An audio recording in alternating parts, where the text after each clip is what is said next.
The town of Bitter Creek was little more than a cluster of half-erected dreams huddled against the wind.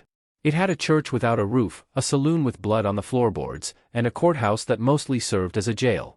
The auction block stood outside the feed store, splintered pine, stained dark where too many boots had scuffed its boards. Today, it was crowded. Men leaned on posts, muttered to each other, spat into the dirt. Some had coins clenched in calloused fists. Others just came to watch. Emmett Cade reined in his gelding just before the hitching rail. He'd been riding since before dawn, coat flapping in the mountain air, snow still clinging to the cuffs. He swung down without hurry, joints stiff from cold and years of hard living. A quiet man, Emmett moved with the practiced economy of someone used to not wasting time or words. He didn't come to town for people. He came for seed oats and nails and maybe to trade a yearling calf if there was a fair offer. But something in the hush of the crowd drew his attention like the smell of smoke in dry grass. He paused, adjusted the brim of his hat, and crossed the street. The auctioneer was a red-faced man with a voice like a rasp and the eyes of someone who enjoyed making others feel small.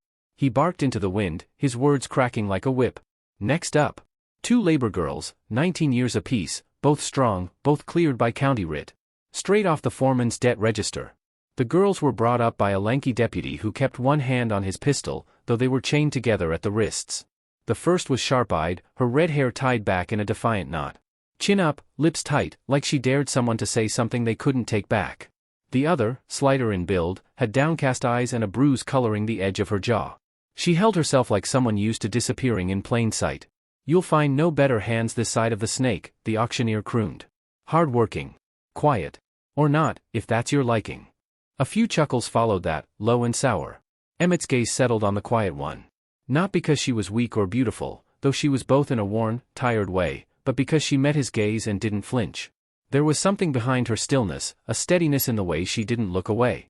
"Startin' at 50 for the pair," the auctioneer boomed. "They work together, eat little, and won't give trouble if you got a firm hand." No one bid. 40, then. 20 apiece. "What, you'd pay more for a half-dead mule?" Someone snorted. A man in a patched coat stepped forward, eyed the girls like he was inspecting cattle. "Do they bleed regular?" he asked. "I don't need no dead wounds." The red-haired girl jerked her chin toward him and spat into the dust. The crowd hooted. Emmett stepped closer. 35, he said, voice low, even. The auctioneer looked up, surprised. "We got a bidder now." 25 and a saddle, Emmett added, nodding toward the worn but sturdy tack still strapped to his gelding's back. The auctioneer's mouth twitched. "Saddle's worth 10 if it don't smell like swamp ass." 35, final. Emmett didn't blink. Done. The chain was dropped into his hand like a weight, and just like that, they were his. The redhead yanked once at the manacle but didn't break stride as he led them from the platform. She stayed quiet, watching him, gauging. "You don't even know our names," she muttered. "I didn't buy names," Emmett replied. "But you're free to say, M." The quiet one spoke first. "Mercy." The redhead hesitated. "Ada." "Cade," he said, then added, "Emmett." "Great," Ada said flatly. "Now we're all friends." They passed by a group of ranchers near the saloon porch. One raised a brow. "You settin' up a harem now, Cade?" Emmett didn't answer. Just adjusted his coat and kept walking. They reached the horses. He unlocked the chain and helped them mount the spare gelding, Mercy in front, Ada behind. Neither thanked him, and he didn't expect it. He adjusted their saddlebags and checked the cinch straps. His silence was not indifference, but an instinct born from years of watching people say too much and do too little. "You ain't the type to buy girls," Ada said as they started down the icy trail out of town. "No," Emmett said. "I'm not." "Then why?" Mercy asked, voice so soft it nearly blew away in the wind. He didn't answer. Partly because he didn't know. Partly because he did, and didn't want to speak it aloud. They looked used up. Not broken. And there was a difference. Something in his chest stirred at that. The trail wound into the woods. Snow was packed down from wagon traffic, but the edges had crusted with ice. Pines flanked the route like watchmen, heavy with the hush of winter. After an hour, Ada spoke again, unable to leave silence alone. "You gonna sell us somewhere worse? Or just work us till we drop?" "I said nothin' about workin' you," Emmett said. "Everyone wants something," she replied bitterly. Mercy said nothing but clung to the saddle horn like it was the only solid thing left in her world. The wind picked up, slicing through their coats. Behind them, Bitter Creek shrank into the horizon. They rode until the light turned orange and long shadows spilled over the snow. Emmett halted near a frozen creek and began setting up camp. The girls dismounted, stiff and quiet. Ada moved like someone used to camps, gathering dry wood, stacking it efficiently. Mercy struggled to untie the bedrolls, her fingers red and raw from the cold. Emmett tossed her his gloves. She blinked, stunned. "These are yours." "They're yours for now," he said, then turned to strike the flint. They huddled near the fire as it crackled to life. Ada stayed at the edge, arms crossed, chin lifted to the stars. "My father drank himself to death in a mine town," she said suddenly. "My mother sold us off 2 weeks later. Said we'd find our worth quicker on the block." Mercy didn't speak. She pulled her knees close to her chest. "You don't owe me that story," Emmett said. "I'm not telling you for your sake," Ada snapped. "I'm telling her. So she don't think she's the only one who lost." "I don't think that," Mercy whispered. "I just wish it wasn't me." The fire popped. Emmett stood, walked a few paces into the dark, then came back with his coat and draped it over her shoulders. She stiffened, then let herself relax beneath the warmth. He sat back down, staring into the flames. "You're not labor now," he said. "You're not owned." Ada scoffed. "You paid for us." "I paid to get you away." Mercy looked at him. "And then what?" Emmett stirred the fire once, slow and deliberate. "We see." The stars wheeled overhead. The fire burned low. Somewhere beyond the trees, a wolf howled. But here, in this small, cold circle of light, there was no movement, no fear. Just 3 people with nothing left to trade but trust. And dawn still a long way off. The next morning came slow, heavy with frost and aching silence. Emmett woke first, as he always did, shoulders sore from sleeping half upright against a rock, one hand curled around the rifle in his lap. The fire had died to ash and ember. Dawn light spilled cold and blue across the snow-crusted pines, outlining everything in the pale glow of survival. He moved without waking the girls, checked the horses, filled a dented tin with creek water for coffee, and fed dry kindling into the coals. The wind had quieted. A stillness blanketed the forest, the kind that made a man feel watched. Ada stirred first, eyes squinting against the dawn. She sat up with a grunt, rubbing her arms, stiff from sleep and distrust. Mercy lay still beneath Emmett's coat, pale and folded in on herself like she hoped to vanish with the smoke. "Where are we headed?" Ada asked, her voice raspy from cold and tired dreams. Emmett poured 2 cups, handed one to her. "Northwest. My place is about 8 miles out. Past the second ridge." "That's where you plan to keep us?" she asked, lips curled faintly. "I don't plan much," he said. Ada took the coffee without thanks. Mercy finally sat up, blinking slowly as if waking hurt. She glanced around like she wasn't quite sure where she was, until her eyes found Emmett, and something in her posture eased. Just a hair. But it was something. By mid-morning, they were back on horseback, the trail narrowed by fallen limbs and patches of black ice. The ride was quiet save for the groan of saddle leather and the breath of horses misting into the crisp air. Ada rode ahead with Emmett, Mercy behind on the second gelding. Her hand stayed knotted around the saddle horn, but her eyes stayed on Emmett's back like she was waiting for him to falter, or turn. "What kind of place you run?" Ada finally asked. "Cattle. Bit of trapping when winter gets lean." "No wife?" "Not anymore." She raised an eyebrow. "Dead or gone?" He glanced at her. "What difference does it make?" Ada shrugged. "None to me. Just trying to know what kind of man you are." He didn't respond.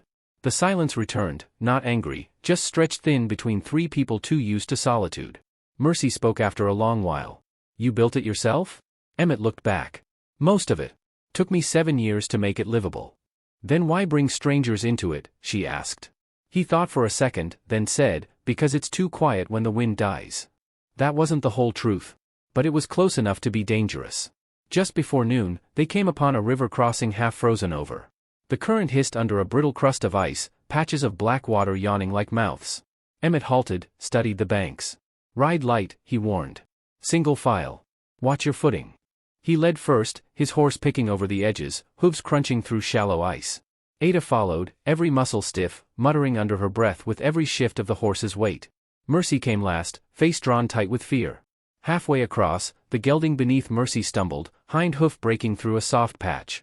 She shrieked as the animal lurched sideways, and in one fluid motion, Emmett wheeled back and grabbed the bridle. He spoke low and calm, steadying the horse as Mercy clung to the horn, face drained of color. "Don't let go," he said, his voice a tether. I can't." "Yes, you can. Look at me." She did. Eyes full of panic and something older than fear. He leaned in. "You've been through worse than this." She swallowed, nodded. Inch by inch, he led them across until the horse found solid footing again. When they reached the far bank, Mercy collapsed against the gelding's neck, hands trembling. Ada dismounted, jaw tight. "You all right?" Mercy nodded. I didn't fall. No. You didn't. They rested briefly beneath the bare limbs of a cottonwood grove. Emmett passed around jerky and hard biscuits. The women ate without speaking. When Mercy caught Emmett watching her, she said quietly, "Thank you." He nodded once, then stood, cinched his saddle, and mounted. We're losing daylight. The land rose into broken hills. Snow draped over the ridges, giving everything the quiet majesty of winter's grip. The trail narrowed again near a stand of fir trees. A hawk circled overhead. The horses grew restless. Emmett slowed. Something's off. He dismounted, rifle in hand, and moved forward on foot, bootsteps barely breaking the snow. Ada slid down too, pulling a small folding knife from inside her boot. Mercy stayed mounted but watched with wide eyes. Up ahead, Emmett found what he was expecting, tracks. For men, riding heavy. Not fresh, but not old either. He crouched near a broken branch. Riders passed through here yesterday. Maybe this morning. Trouble? Ada asked. Could be. Could be they're just passing through. Or scouting. Scouting? Mercy echoed. Rustlers. Claim jumpers. Or worse. Ada spat into the snow. Bitter Creek's full of that kind. Emmett nodded grimly.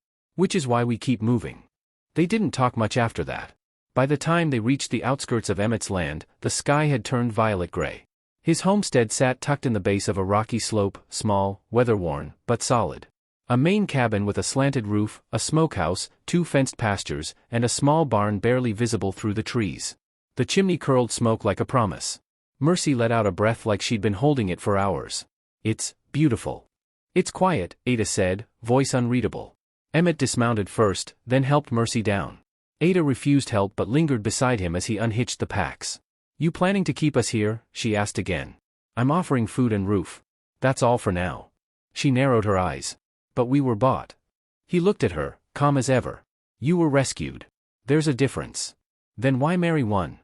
Emmett didn't answer immediately. He unsaddled the horse, ran a hand down its flank, then said, sometimes a man makes a promise to himself. A line he won't cross unless he sees something worth crossing for. And? I saw something. Ada looked away. That's not much of a reason. No. But it's mine. The girls followed him to the cabin. Inside was sparse but warm. A single room with a fireplace, 2 bunks, a cookstove, and a rough-hewn table. Everything was hand-built. Honest. He stoked the fire, filled the kettle, and motioned to the chairs. Rest. I'll bring in supper. They sat, Ada stiffly, Mercy with visible relief. When he returned with venison stew and warm bread from a root cellar, the cabin smelled like safety for the first time in years. They ate in silence. The fire popped, casting long shadows across the plank walls. Mercy sat with both hands wrapped around her bowl like she was afraid it would vanish. After supper, Emmett stood by the door, hesitated, then said, tomorrow, we talk about work, what needs doing. I don't ask more than you're willing to give. And the other thing? Ada asked. The marrying? Emmett met her gaze. Only if it's your choice. Either of you. Or neither. Mercy's spoon paused midair. Ada stared at him like he'd said something in a foreign tongue. You bought us, Ada said again, slower this time, like she didn't trust what she heard. I bought you out of there, he replied. Not to own you. Not to make you afraid again. A long pause stretched across the room. Then Mercy said, soft but sure, then I want to stay. Emmett looked at her. Not surprised. Not grateful. Just aware. Like something inside him had clicked into place. Ada stood and walked to the window. The wind had picked up again, brushing against the glass. She didn't turn around. I'll stay, she said. But don't expect anything you haven't earned. I wouldn't, Emmett said. Outside, the sky darkened to a deep indigo. Wolves howled far off in the hills. But inside, in the warm firelight, the silence was no longer sharp with suspicion. It held something else now. Not peace. Not yet. But maybe the beginning of it. The snow began to melt by the 4th day, drawing long veins of brown earth through the white. The mountain stood bare-shouldered and watching. Emmett woke early and worked earlier, fixing fence posts, hauling water, stacking wood like the storm might return tomorrow. He didn't speak more than he had to. That suited Ada just fine. She'd taken over the kitchen without asking. She'd never been taught to cook, not properly, but she moved with a determined rhythm. Potatoes boiling. Bread rising. Mercy helped where she could. She was more tentative, always glancing at Emmett like she was still trying to fit him into the shape of someone safe. By the end of the week, a routine settled in, like dust after a long chase. Mercy fed the chickens and stitched blankets in the late sun, quiet and focused. Ada chopped kindling with the same precision she'd once watched gamblers with. She'd wake before dawn, walk the perimeter, scan the horizon as if expecting something. Emmett noticed. He didn't ask. But trouble has a way of showing itself whether a man calls for it or not. It came on a Wednesday, just past noon, when the sky was sharp and blue and smelled faintly of thaw. Emmett was in the north pasture with a spooked yearling when he saw the dust cloud, low and fast, kicked up by 3 riders moving hard from the east ridge. He squinted into the glare. The horses were lean. Men dressed dark. No rancher would ride like that this time of year, not with no tools, no feed bags. He turned, ran. Back at the cabin, Ada had already heard the approach. She stood just inside the door, rifle in hand, face flat with readiness. Mercy stood behind her, white-knuckled. Emmett slammed through the door, grabbed the Henry rifle from the wall, and looked at Ada. How many? 3. Moving fast. They armed? They ride like they are. He nodded. Stepped back out onto the porch as the riders crested the last hill and slowed to a swaggering trot. The lead man wore a long black coat with wolf fur trim. His face was lean, tanned deep from sun, eyes like river ice. The second had a scar across his lip that pulled one side of his mouth into a grin, permanent and mean. The third looked too young to carry a gun but wore one low on his hip like he'd practiced drawing it every night in the mirror. Emmett didn't move. That's far enough. The lead man reined in, 10 yards off. Afternoon, he said, voice smooth as creekstone. Name's Danner. My boys and I are just riding through. Then keep riding. Danner smiled. We heard tell of a man bought himself some goods down at the Bitter Creek auction. Word spreads quick in these parts. Emmett's jaw tightened. Ada stepped beside him. Her rifle was raised, but just a hair below ready. Mercy stayed behind the doorframe, watching through a crack. What I bought is my business, Emmett said. That's just it, Danner replied, tilting his head. It ain't. Because 2 of them girls were supposed to be claimed by a man named Boyd Ketcher. Paid near full price up front. Now he's mighty sore 'bout how that ended. Let him be sore. Ketcher don't do sore quiet. He's the kind of man who collects his debts with interest. Ada spoke then, low and cold. Ketcher's a drunk coward who likes hurting girls. He don't get to collect nothing. Danner's smile didn't fade, but his eyes sharpened. Ain't about what he deserves. It's about what he owns. And what he owns is standing on that porch behind you. Emmett stepped down from the porch, slow, steady. That auction was lawless. There's no paper trail.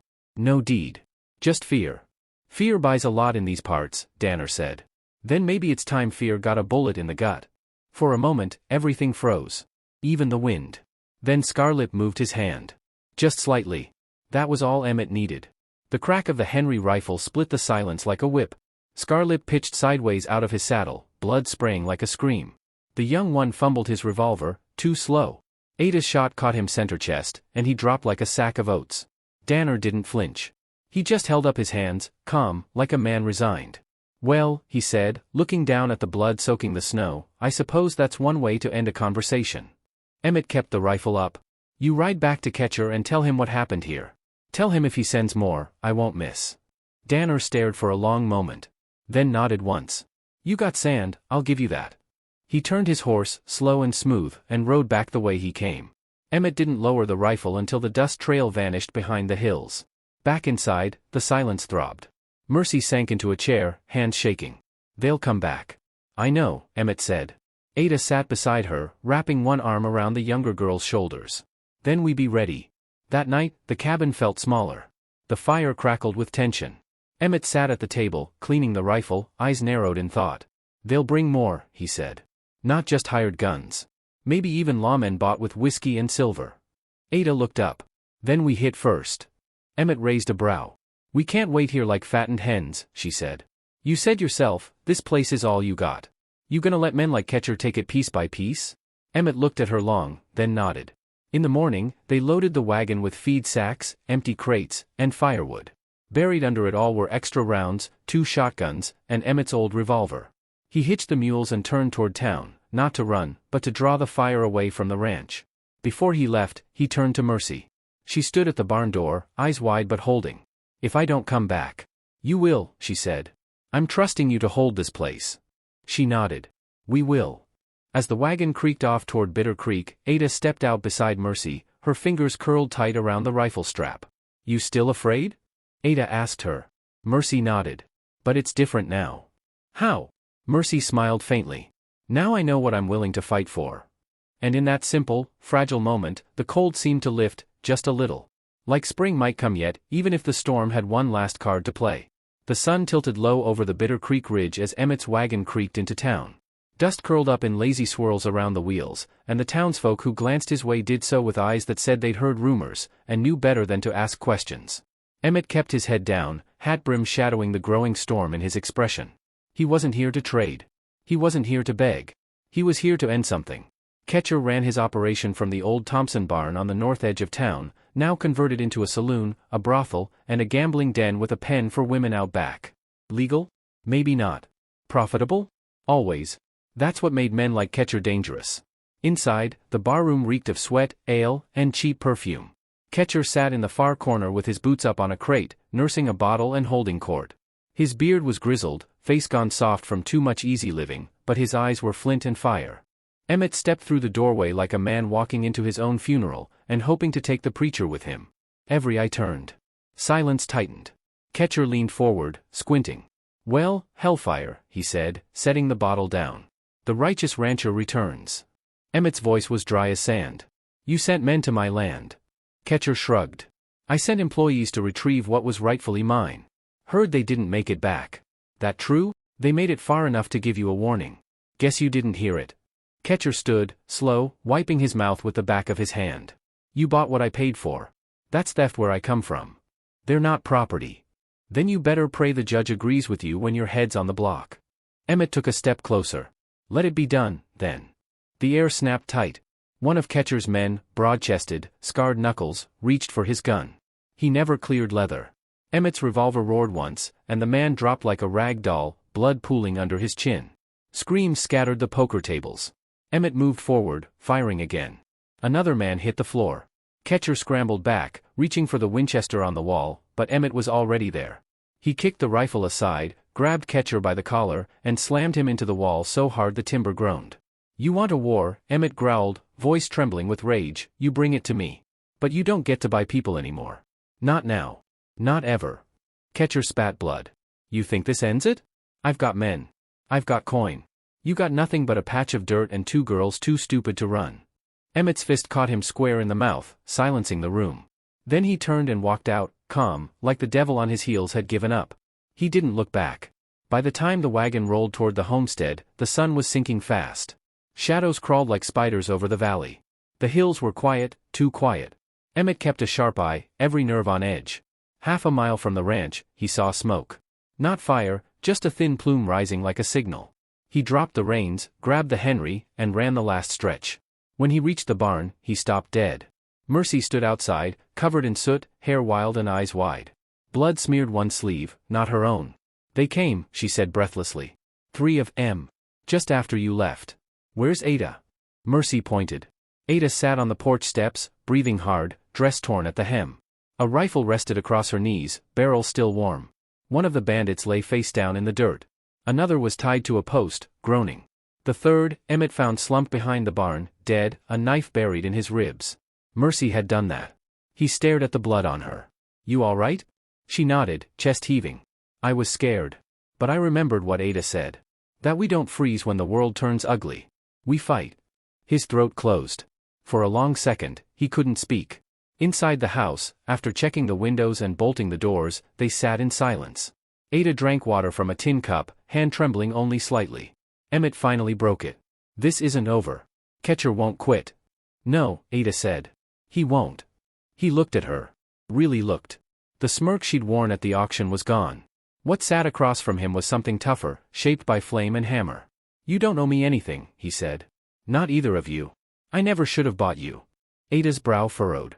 "You didn't buy us. You saved us. I still branded you with ownership." She shook her head slowly. "You offered shelter when no one else did. That counts for something." They sat with it, the weight of all unsaid between them, until Mercy finally rose and said she was going to rest. When the door shut, Ada stood, walked over, and sat beside Emmett at the small wooden table. Her voice, when it came, was low and steady. "I was 14 when a man paid to keep me locked in a cellar. Said I owed him for food and clothes. Every night, I told myself one day I'd get out and never let another man touch my fate." She paused.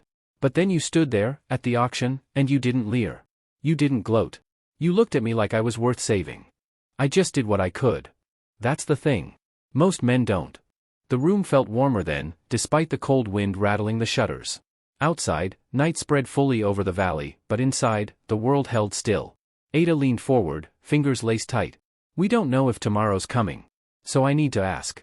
Emmett met her gaze. You said you'd marry one of us. Was that just to get us out of there? No. Then which one? He swallowed. I didn't know until now. She smiled, just a little. They were married just before sundown. No preacher, no paper.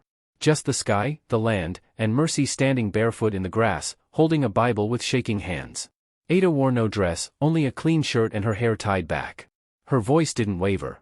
Emmett's fingers trembled when he slid the ring onto hers, a small silver band from his mother's trunk, left untouched for years.